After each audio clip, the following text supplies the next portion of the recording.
உலக புகழ் பெற்ற கீழடியில் சர்வதேச அருங்காட்சியக தினத்தை முன்னிட்டு கல்லூரி மாணவர்கள் உட்பட ஏராளமான பார்வையாளர்கள் குவிந்தனர். சிவகங்கை மாவட்டம் திருபுவனம் அருகேயுள்ள கீழடியில் 2600 ஆண்டுகளுக்கு முந்தைய மக்கள் பயன்படுத்திய பல அரிய வகை பொருட்கள் காட்சிப்படுத்தப்பட்டன. இதற்காக 18 கோடியே 42 லட்சம் ரூபாய் செலவில் 10 கட்டிடங்களுடன் கட்டப்பட்ட அருங்காட்சியகத்தை முதலமைச்சர் மு.க.ஸ்டாலின் கடந்த ஆண்டு மார்ச் 5ஆம் தேதி தொடங்கி வைத்தார்.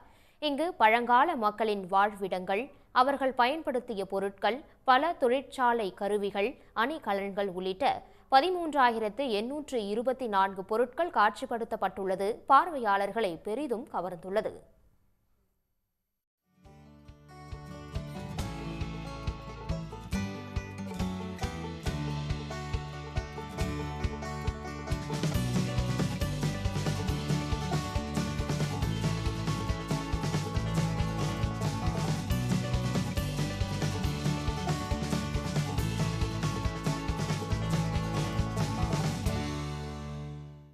நான் இங்கே பார்த்ததுலேயே எனக்கு ரொம்ப பிடிச்சது இந்த மணிகள் அந்த மாதிரி இதெல்லாம் இப்போ நான் எக்ஸ்ப்ளோர் பண்ணேன். இங்கே நிறைய கிட்டத்தட்ட 7 to 9 இந்த 9 கேலரிஸ் இருக்குது. அதில் டிஃப்ரெண்ட் டைப்ஸ் ஆஃப் அவங்க இந்த மணிகள், அப்புறம் இந்த மண்பானைகள் இந்த மாதிரியெல்லாம் வச்சுருக்காங்க. அதெல்லாம் பார்க்குறதுக்கு வித்தியாசமாக இருக்குது. ஏன்னா பழங்காலத்தில் எப்படி யூஸ் பண்ணியிருக்காங்கன்றதை இங்கே நாங்கள் பார்த்து தெரிஞ்சுக்கிட்டோம்.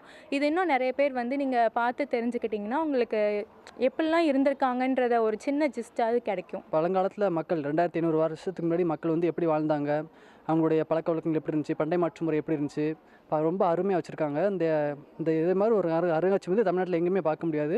தயவு செஞ்சு எல்லாருமே விசிட் பண்ணலாம். அந்தளவு ஒரு ஸ்பெஷலிஸ்டான ஒரு அருமையான அமைச்சு கொடுத்துருக்காங்க அந்த அருங்காட்சியகத்தில். கீழடியில் பயணிகளை ஈர்க்கும் வண்ணம் பல்வேறு ஏற்பாடுகள் செய்யப்பட்டுள்ளன.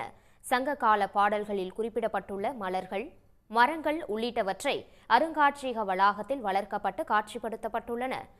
அந்த செடிகள், மரங்கள் தற்போது வளர்ந்துள்ள நிலையில் அவற்றின் சங்ககால பெயர்கள், தற்போதைய பெயர்கள், தாவரவியல் பெயர்கள் ஆகியவை தமிழ் மற்றும் ஆங்கிலத்தில் குறிப்பிடப்பட்டுள்ளன. பாண்டிய மன்னர்களின் காவல் மரமாக வேம்பு மரம் இருந்ததாகவும், திலகம் என்ற மரத்திலிருந்து எடுக்கப்படும் குங்குமத்தை பழங்கால பெண்கள் பயன்படுத்தியது என 80க்கும் மேற்பட்ட செடிகள், மரங்கள் கீழடி அருங்காட்சியக வளாகத்தில் பயிரிடப்பட்டுள்ளது குறிப்பிடத்தக்கது. உடனுக்குடன் செய்திகளை தெரிந்து கொள்ள சன் நியூஸ் பெல் ஐகானை கிளிக் பண்ணுங்க.